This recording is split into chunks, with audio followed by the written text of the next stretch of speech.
অভিষেক ব্যানার্জি বলে দিয়েছে, বদলা নয় বদল চাই, রবীন্দ্রসঙ্গীত চলবে, একটু ডিজেও ঢাক ঢাক ঢাক ঢাক করে বাজবে।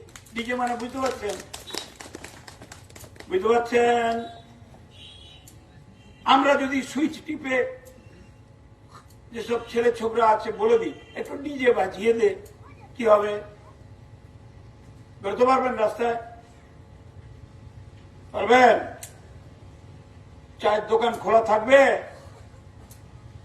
মিষ্টি দোকান, সেলুন দোকান খোলা থাকবে, একটু ডিজে বেজে যাবে, কি হবে তাহলে? অতএব সাধু সাবধান। বুঝতে পারছেন? এর নাম অভিষেক ব্যানার্জি। খুব সাবধান। রাজনীতি করুন, মাইক দিয়ে মিটিং করুন, গড়বড়ি করবেন না, উন্নয়ন করতে দিন। 100 কোটি টাকা দিয়েছে মমতা ব্যানার্জি শুধু ব্রিজের জন্য, সবংকে।